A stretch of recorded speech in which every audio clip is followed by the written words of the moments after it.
The North. Known for its industry, hard-working and innovative people, we are the engineers of the past and always look for solutions for the future. Our creative North wants to celebrate that and show the world what we can do.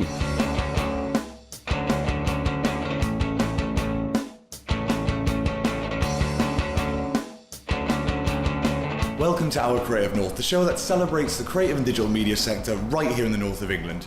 Now, since making this show, it's been absolutely fantastic to see the passionate people and businesses that make this region great. And we're visiting two passionate people today. We're meeting a lady called Joanne, who's making a business or a career out of glass making. We also get to see a creative agency based right here in Gateshead.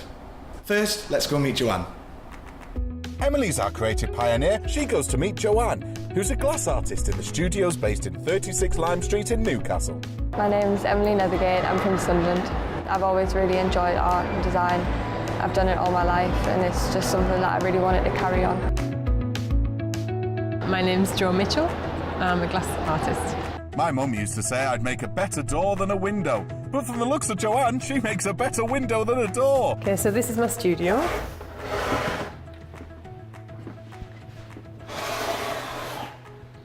So I've been here about 2 years.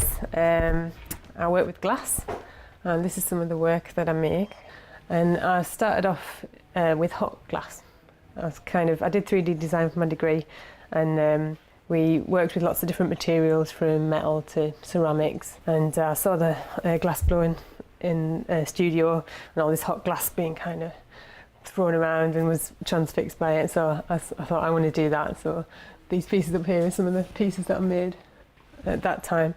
I think I just liked kind of melting things and the immediacy, the heat of it and things, because when you work with hot glass, it's really instant and it cools down really fast, so you're making something that you have to be really quick, and it's almost like theatre. It's a really immediate kind of process, so I really loved that. So a lot of pretty much all of what I do now is kiln formed from kind of flat wall panels, which I'll show you over there, to the sculptural work, the solid kind of big chunky sculptural forms. So what are we doing today? So first we're going to cut some glass and then we're going to make a panel. Right. Joanne's studio is a menagerie of glass-making beauty. Let's see if Emily can keep up the spirit of our creative pioneers and create something amazing with glass. Okay, so have you ever cut glass before? No. No, okay. Right, this is kind of a fundamental thing to learn when you kiln form glass. So we're going to use this, which is a glass cutter.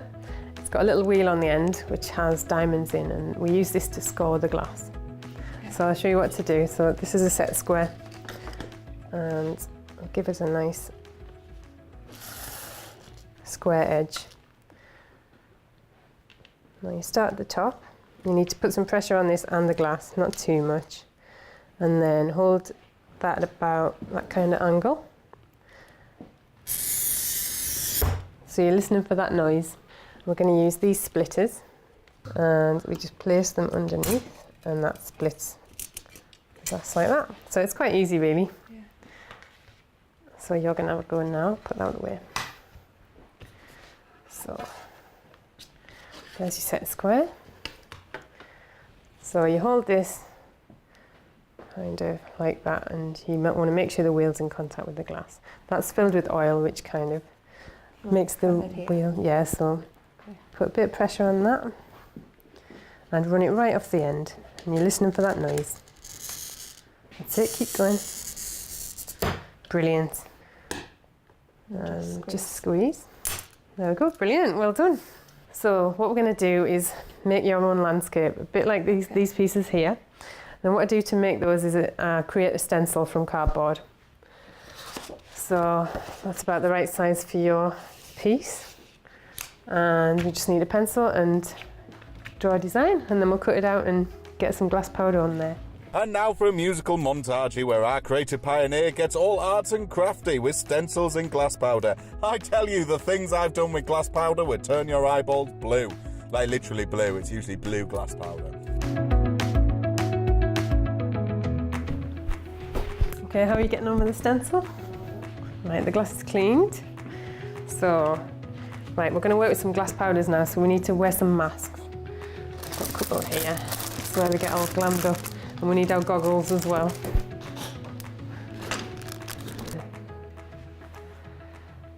All right? Yeah, great. Okay, so we need something to sit this on. Just to raise it up off the paper. Now, this is just really simple stenciling. And what I do is use a sieve. And this is our black. It looks purple. Well, it is actually a dark purple, but it fires black. And get a spoonful of this into the sieve. And I just hit it against my hand like that.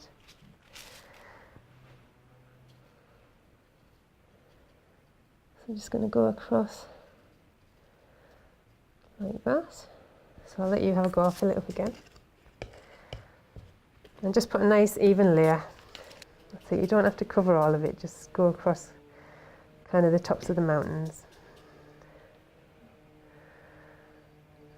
We'll leave a few gaps here for the lake.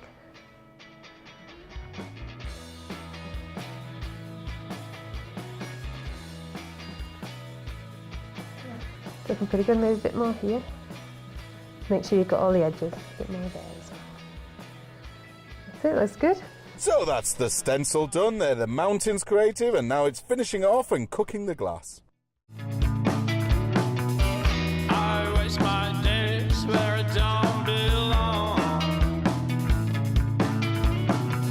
How many times Okay, so the next stage is we're going to put that in the kiln.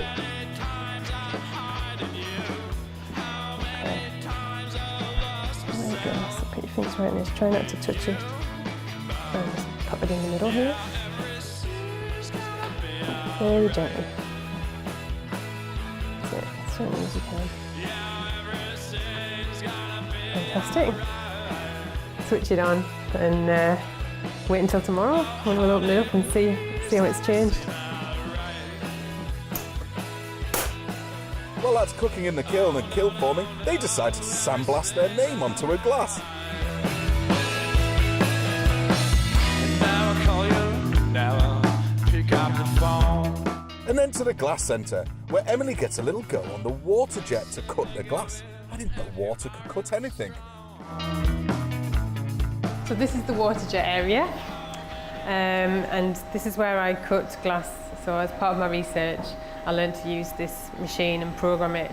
And the great thing about the water jet is you can cut glass in really complex detail in a way that you can't by hand. So we did a bit of hand cutting glass this morning, and this is the kind of other extreme of what you can cut and how you can cut glass.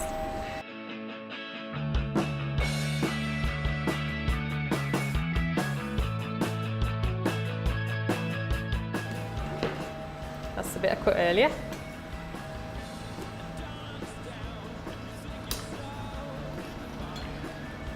So that's the bit I would normally keep, but for this I wanted to keep the figures themselves.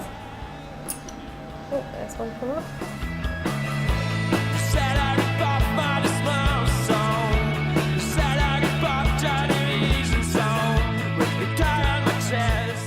I've never ever used glass or thought about it, so it's something that I might continue when I'm older, or something that I might take up as a hobby.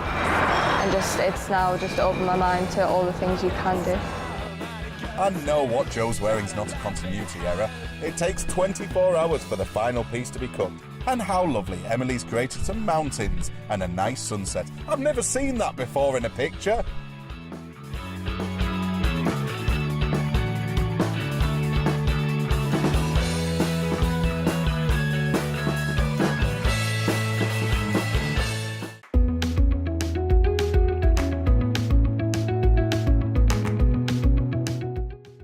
Chilli Studio, based in Newcastle, works primarily with people with learning difficulties and lets them get a taste of the creative industry. My name's Bob Malpiedi and I'm the studio manager of Chilli Studios, which was formerly called Newcastle and Gateshead Art Studio. My name's Kevin Meikle and I am the development manager at Chilli Studios. Going back 10 years ago now, I applied for a job as a development worker. That was my background at the time, and it was a a group of people in a board who were looking to employ someone to set up an art studio in Newcastle. See, I suppose my role with Chilli Studios is concerned with maximising opportunities, both internally and externally. So internally in terms of developing the potential of members and identifying opportunities kind of in terms of members' strengths and where they'd like to go, and externally in terms of connecting with funders and sort of raising that kind of core revenue in order to keep the organisation kind of moving forward, really. Well, I came up to Newcastle to study fine art sculpture. After finishing that, I looked into volunteering, and amongst a few volunteer opportunities I started, one of them was working at St Nicholas's Hospital. In that area, I started to feel really at home. Following that, I went into community development work, which then led me onto this job and gave me a lot of the core values, I think, around developing a service for a community. I started working with mental health service users, you know, on a daily basis, and became aware of Chilli Studios, which was then called Newcastle and Gateshead Art Studio, and the organisation was kind of growing and going from strength to strength, really. So changed positions and roles a few times within the organisation, but that's ultimately how I became involved. People come here because there's a well-being issue, and then I think people find they have built confidence up to challenge themselves, to take on new opportunities and put themselves into situations that they perhaps wouldn't have previously. I feel very proud, first and foremost, and I think the pride comes from the community that are engaged, and feeling that I had some part in the design, if you like, and management of that gives me a great feeling of like it's been worthwhile. When they kind of work through the offer that we give people, you know, it does really transform lives, and it's really rewarding seeing the transformative power of the arts, and this is all done through the vehicle of art. It's not clinical and it's not therapeutic in an analytical sense, but it's very much driven through people's creativity and potential, which we look to maximise, really. Sometimes it can get quite emotionally draining, and I think particularly in the current political environment, the third sector's really had a lot of stuff to deal with. That has made our job a lot harder. It's had to make us more streamlined, more focused. Yeah, the most sort of inspiring and rewarding thing for me really is seeing that transformation from when people first attend the service, you know, through to them being sort of validated and valued as artists in their own right. You know, the transformations can be quite staggering, really. I get a creative kick out of coming in every day, seeing people come here, getting a lot from the service, running the service so it becomes successful, and everything else that comes with it. The creativity is throughout. It's really quite an exceptional place. It's there is no real hierarchy and difference between staff, volunteers and members. We try not to make that distinction, so we're all sort of one happy family, really. Every day is different. There isn't a day that goes by without some interesting conversation or being able to pass on some knowledge. We all support one another, and we all sort of develop and learn and gain skills from one another, really. It's one big sort of sharing environment. It's a great place to be. Emily was sent along to meet Joanne Mitchell at 36 Lime Street to do a bit of glass making, and now it's a look into the glass centre. Okay, so this is my workspace here at the uni, and this is some of the pieces I've been working on as part of my research here on the PhD.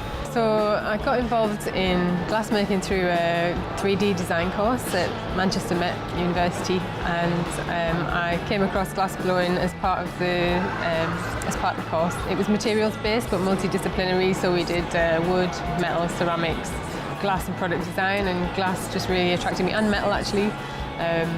I think melting things and kind of liquid materials kind of interested me, so that's how I got into glass, really. I saw glass blowing in the hot shop and was transfixed by it. That's what I wanted to do. I really like the writing pieces. Yeah, so Are they hard to do? They're harder than these ones? Well, these ones I use the water jet cutter for. And these ones, I use the sandblaster. So remember you sandblasted the glass in the studio? I think if you're personal about the stuff you're doing, it becomes a lot more interesting to you and a lot more just better. Your work just seems better if it's more personal and you've got a story behind it. I thought it was really interesting. I like the way she uses air bubbles to create something, and I like the way she uses her writing as well. I think that's really personal. So this was kind of a combination of using the figure and using the diary. So it's half polished. So these are kind of different stages of polish. So is some layers sandblasted and some layers? Yeah, exactly. So that's a combination of the sandblasted layers and the water jet in the middle and sandblasted on the other side. I started with very small figures because I wasn't sure whether it could be done actually trapping air like this. So I started with this kind of thing, these little ones here, and eventually kind of got it to this size where you can actually start to create detail like facial features, kneecaps and toes and things like that by building up those layers. So I'm studying part-time for a PhD researching glass techniques. So that's what I do here at the Glass Centre. My studio in Newcastle is where I spend the rest of my time, and that's where I practice my glass business from. So I have the two sides, my research and my glass business that I've done for now I started in 2003, so I've been self-employed glass artist for 12 years. I think I was experimenting with my wall panels, and I did some kind of cut engraved patterns into the surface of the glass, and then I layered another layer of sheet of glass on the top, and I noticed that trapped the air inside the cuts, and I thought there must be a way where I can harness this and kind of create complex forms by trapping air. And that was kind of the seed that was planted. So about a couple of years later, I heard about the PhD, and I thought, maybe I need to really focus to develop this idea. And so that's pretty much why I decided to do the PhD. I was getting to a point in my work where I thought I really want to explore something a bit more personal. I'd never thought about glass before. I'd always just thought about basic art like painting and clay making and drawing. But I've never ever used glass or thought about it. So it's something that I might continue when I'm older, or something that I might take up as a hobby. There's always something new to discover. It's one of those materials that you never fully master, I think. And for me, I kind of get bored easily, so I love to explore material and find and push the limits of what can be done. So with my research, I discovered this air trap kind of, the air can be trapped in glass, and I thought, well, what can I do to really kind of harness this and do something creative in the internal space of the glass. So I knew, air traps been done in functional glassware, like air twist stems on wine glasses, and it's been used in paperweights, but to actually harness that and create form and sculptural work with that, it was something that I was really excited by and that I really wanted to pursue in my work. So that's now become kind of what my work is. So this is the biggest one that I've done yet with the air trap. And that is, how many layers? It's hard, I can't remember, 1, 2, 3, 4, 6. It's about 14 layers, different thicknesses of glass, and 3 layers of bubbles. And that's ground and polished over several days. I think with any art form, it's important to kind of push the boundaries and keep moving forward with it. Because I love to work materials based, I'm kind of start with a material and then explore what can be done with it. What I love about glass is that it's transparent and it has this kind of internal space that you can use and play with, but it's also like a window, so you can actually suspend the figure, which in ways that you can't if it's a kind of a solid figure like this.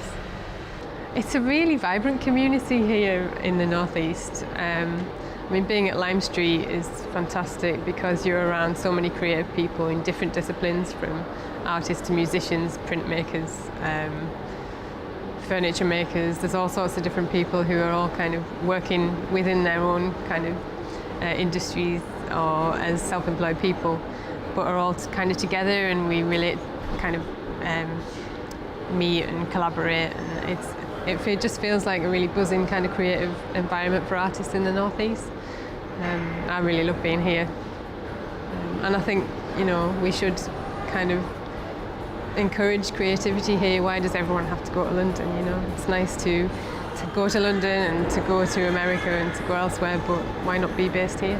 I think it would be great to spend all your time doing the one thing you really like. I feel inspired, yeah.